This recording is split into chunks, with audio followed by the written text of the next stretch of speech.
Dear listener, welcome to a curious journey, one that tumbles you down rabbit holes and through looking glasses into a land where logic is twisted, time runs in circles, and animals are just as likely to talk philosophy as they are to throw a tea party. Alice's Adventures in Wonderland, written by the brilliant and eccentric Lewis Carroll, is not just a tale for children.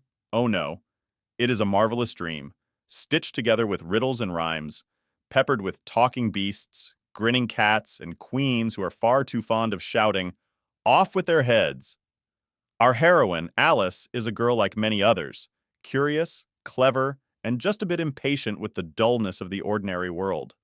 But when she spots a white rabbit in a waistcoat checking his watch, she does what any reasonable child would do. She follows him. What she finds is a world upside down, where size is as changeable as moods, and reason takes a holiday. So, dear listener, take my hand, or rather lend me your ears, and let us follow Alice into Wonderland. But do be warned, nothing here is quite as it seems. Chapter 1. Down the Rabbit Hole. Once upon a particularly warm and sleepy afternoon, Alice, a curious little girl with a mind full of questions and a heart yearning for adventure, sat idly by the riverbank with her sister. Books with no pictures or conversations seemed utterly pointless to Alice, and just as she was contemplating whether to begin a daisy chain, something extraordinary happened. A white rabbit with pink eyes dashed past her. Now that would be peculiar enough, but this rabbit was muttering to itself about being late, and to top it all, it pulled out a watch from a waistcoat pocket. That was enough to stir the deepest curiosity in Alice, and without a second thought, she sprang to her feet and followed it, never once considering how she might return. The rabbit hole was no ordinary tunnel. It dipped and twisted, and then suddenly plunged straight down, sending Alice tumbling into the unknown. Down she fell, slowly enough to observe the walls lined with cupboards, bookshelves, and hanging maps, yet too fast to stop herself. She even snatched a jar labeled orange marmalade, only to find it disappointingly empty. As she continued to fall, Alice pondered lofty thoughts for a little girl about geography, latitude, longitude, and the people who might walk with their heads downward. She dreamt of talking to her cat Dinah and wondered whether cats liked bats or vice versa. Thoughts whirled until she dozed off mid-fall, dreaming of conversations with her beloved cat. Then suddenly, thump! She landed atop a pile of dry leaves and twigs, unharmed but in a strange new world. She glimpsed the white rabbit again, disappearing down a passage. Naturally, she chased it, only to find herself in a mysterious hall filled with locked doors. Among them, she discovered a tiny golden key and a door just 15 inches high. It led to the most enchanting garden she had ever seen, but alas, she was too large to fit through. Determined, she spotted a bottle on a table labeled "Drink Me." Cautiously ensuring it wasn't poison, she took a sip and began shrinking. Now she was small enough to go through the door. If only she hadn't forgotten the key on the table, now far out of reach. To her dismay, all her efforts to retrieve the key failed. But then, she found a small cake with "Eat Me" written in currants.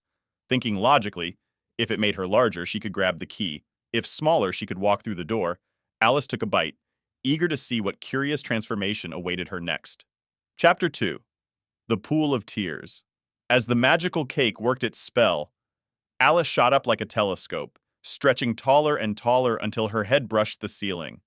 "Goodbye, feet!" she cried, lamenting how far away they now seemed. She imagined writing them letters and sending gifts, like boots at Christmas.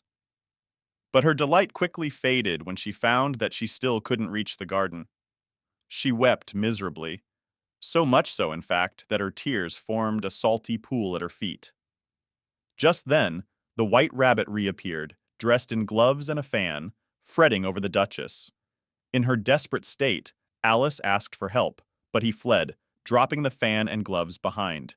Alice, now fanning herself and shrinking again, slipped and splash, landed in her own tear-filled pool. There she met a curious assembly of wet creatures: a mouse, a duck, a dodo, a lory, and an eaglet.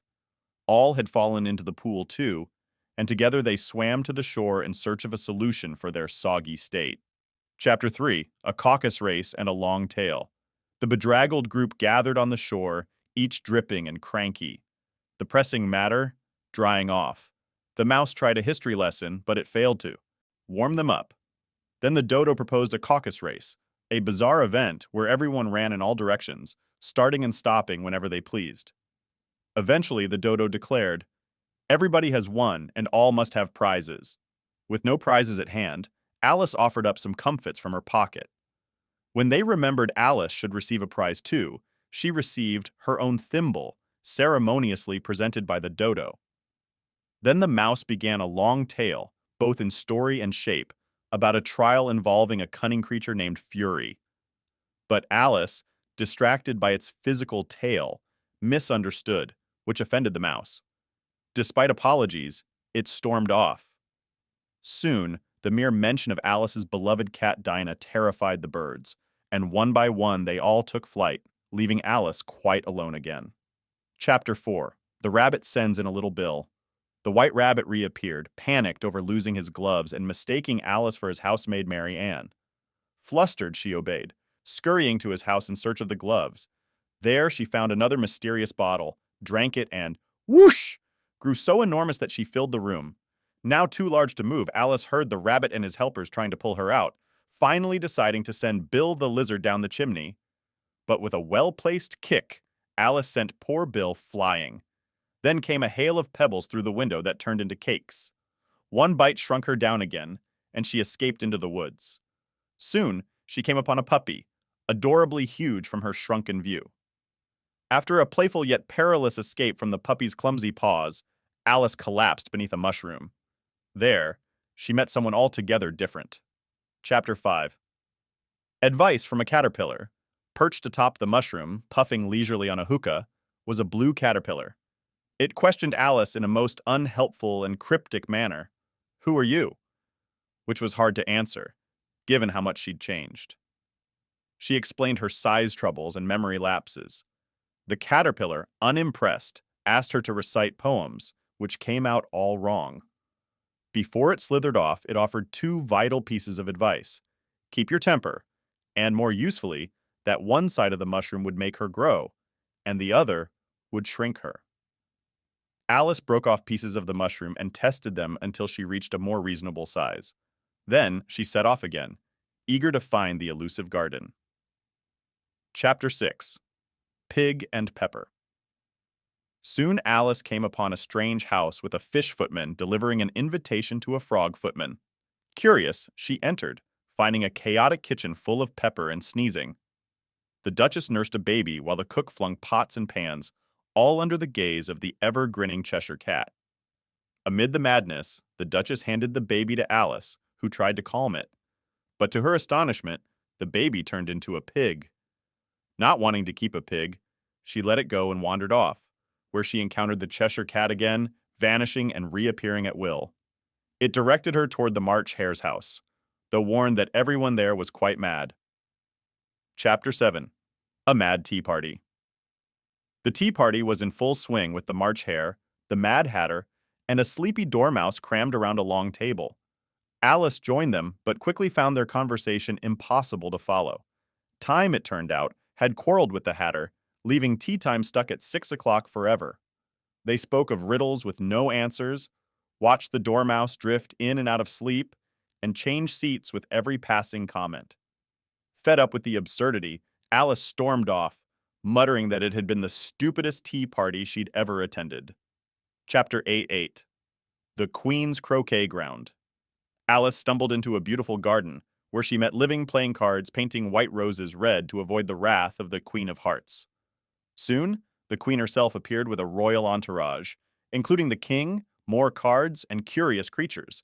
The Queen, notoriously fond of beheading, ordered executions for the smallest offenses. Alice was invited to play croquet, which was unlike anything she had imagined. Flamingos as mallets, hedgehogs as balls, and hoops made of soldiers. Chaos ruled. She met the Cheshire Cat again, whose floating grin puzzled the king. An executioner was called. But how does one decapitate a floating head? Before the matter was resolved, the Duchess reappeared, now unusually friendly, though still spouting moral lessons Alice found tiresome. Chapter 9. The Mock Turtle's Story. With the Duchess escorted away, Alice followed the Queen and was introduced to the Mock Turtle, who cried endlessly and reminisced about his school days with a griffin. Reeling and writhing, ambition and uglification were among his curious subjects. As the griffin ushered Alice away, they coaxed the Mock Turtle to share his tale of sorrow and his musical education, complete with strange songs and outlandish dances like the Lobster Quadrille. Chapter X. The Lobster Quadrille.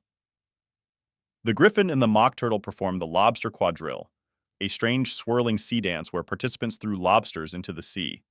Amidst laughter and tears, Alice was asked to recite yet another poem, which turned out entirely wrong once again.